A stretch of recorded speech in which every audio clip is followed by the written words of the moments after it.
Salut la team, j'espère que vous allez bien. Aujourd'hui on se retrouve pour une nouvelle vidéo dans la série Astuces sur Webward, donc n'hésitez pas à liker, à vous abonner à la chaîne, à mettre un petit pouce bleu pour soutenir la chaîne et au moins vous serez informé des dernières vidéos que je ferai dans la playlist Astuces sur Webward. Donc là on va voir différents moyens de gagner des Webwards à la fois en marchant et en consommant des sondages pour avoir plus de Webwards plus rapidement. Donc on va commencer par tout ce qui concerne la marche. Donc je sais que faire 10 000 pas c'est pas forcément facile. Et surtout tout seul, c'est pas très motivant, on peut vite être lassé. Ou 20 000 pas, c'est encore pire. Donc moi, je vous donne des astuces qui vont vous permettre peut-être de réussir tout simplement à faire 10 000 pas ou 20 000 pas par jour. Donc une astuce, c'est lorsque vous faites vos pas, essayez de mettre une musique, parce que ça va peut-être vous motiver d'avoir une musique, vous allez forcément marcher plus longtemps que sans musique. Déjà, après, c'est un truc que je pense que beaucoup font déjà. Ou bien, trouver un compagnon de marche à qui vous vous entendez bien, ou peut-être un compagnon sur un groupe Webward, que ce soit peut-être les groupes Webward sur Facebook, ou bien les groupes Webward sur Twitter ou sur d'autres réseaux sociaux. Donc voilà, moi je préconise vraiment le mieux, c'est d'avoir quelqu'un avec qui parler, parce que lorsqu'on parle avec une personne, qu'on marche ou qu'on fasse autre chose, le temps passe forcément plus vite que lorsqu'on est tout seul. Du coup, ce que je préconise pour essayer de faire le plus de pas possible, voire les 20 000 pas, et avoir 25 rewards, donc gagner de l'argent, on va dire entre guillemets, tout en restant en bonne santé, parce que c'est beaucoup mieux de faire la marche, même si on gagne moins de rewards, que faire les sondages, parce que les sondages, oui, on gagne peut-être plus de rewards et donc plus d'argent, mais ça rapporte rien par rapport à notre santé. Donc du coup voilà, donc l'astuce c'est trouver un compagnon de marche pour marcher le plus possible par jour et gagner les 25 rewards. Ensuite, ce qui concerne les sondages, on va descendre. Donc j'ai streamé l'écran de mon téléphone sur mon PC. Donc on a deux choses, on a soit les enquêtes personnelles on peut gagner jusqu'à 40 rewards, ou bien faire des sondages où on peut gagner jusqu'à 60 rewards. Donc on va prendre l'exemple avec les enquêtes personnelles, je vais cliquer dessus. Alors, ce qu'il faut savoir, que ce soit les enquêtes personnalisées que vous souhaitez faire ou bien les sondages, c'est qu'il faut choisir entre les différents sondages et entre les différentes enquêtes personnalisées qu'il y a disponibles. Donc, on peut avoir 2 rewards et 59 rewards plus moins, ou 50 ou 60 maximum dans les enquêtes personnalisées. Les sondages, c'est un peu moins. Donc, ce qu'il faut savoir également, c'est que qu'est-ce qu'il faut choisir pour avoir le plus de rewards rapidement. Il y a des pièges, parfois on se dit par exemple que je peux peut-être faire celui-là parce que c'est celui qui me rapporte le plus.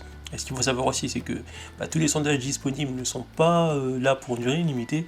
Une fois que les personnes ont fait tous les sondages disponibles, ils vont disparaître et il faudra attendre qu'il y ait des nouveaux sondages. Et c'est pareil pour les enquêtes personnalisées.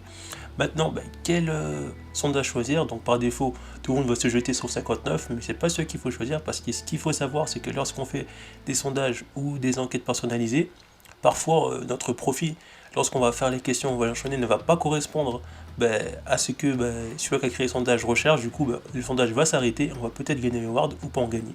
Du coup, le mieux, c'est de viser les sondages ou les enquêtes personnalisées courts qui rapportent le moins de rewards, parce que si ça rapporte le moins de rewards, ça veut dire que l'enquête personnalisée ou le sondage va durer moins longtemps, et on va pouvoir en faire plus d'affilée que rester par exemple sur un sondage, et on va se rendre compte peut-être au bout de 5 ou 10 minutes que notre profil ne correspond pas et on va pas gagner beaucoup de rewards. Donc c'est mieux de faire des petits sondages qui durent pas longtemps et les enchaîner pour avoir plus de rewards rapidement.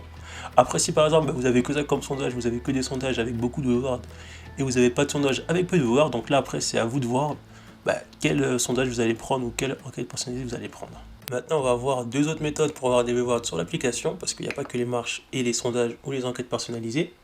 Donc on peut avoir également des rewards avec les différents partenariats que l'application a. Donc par exemple, si je clique sur Nike, donc si je clique sur c'est parti, ça va m'ouvrir un navigateur internet et là je vais devoir aller sur le site Nike et effectuer des commandes.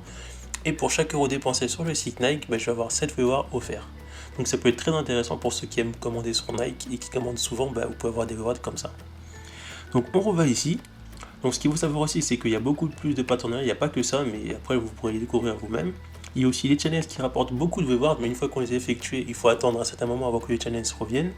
Donc moi on voit qu'il ne manque que ça comme challenge. Abonnez-vous à Reward sur YouTube, abonnez-vous à Reward sur Instagram, faites exactement 100 000 pas, 101, marchez 45 000 pas en un jour. Donc on voit tous les challenges que j'ai validés, tous les rewards que j'ai remportés. Donc le truc qui me rapporte le plus, c'est marcher 300 000 pas en 30 jours. Donc après, c'est vrai que ça demande vraiment beaucoup de marche. Donc c'est pour ça que je vous invite à marcher avec un ami tout en discutant. Parce que quand on discute, le temps passe vite. Et grâce à ça, on va marcher plus par jour, donc gagner plus de rewards par jour et pouvoir faire plus de challenges. Pouvoir remplir plus de challenges. Parce que les challenges, c'est essentiellement des pas à faire. Donc vous avez vu en quoi ça consiste. Mais il me reste très peu à faire, mais c'est pas à la portée de tout le monde de faire ces challenges. Il va falloir vraiment beaucoup marcher, mais c'est bien parce que au moins ça fait travailler notre corps entre guillemets et on entretient notre santé tout en gagnant des rewards et de l'argent. Et voilà, on arrive à la fin de cette vidéo, donc n'hésitez pas à me dire en commentaire ce que vous avez pensé de la vidéo et abonnez-vous pour voir les prochaines vidéos astuces que je sortirai sur l'application avec les prochaines mises à jour et les nouveautés que les mises à jour vont apporter. Je mettrai également en commentaire un lien sur un groupe Reward pour ceux qui cherchent une communauté que j'ai vue sur Facebook. Je crois il y a un peu plus de 100 membres, mais ça commence à augmenter. Donc pour ceux qui cherchent un groupe Reward, je mettrai le lien directement dans la description de la vidéo. Et on se retrouve pour de prochaines astuces dans la playlist Astuces Reward. A plus la team!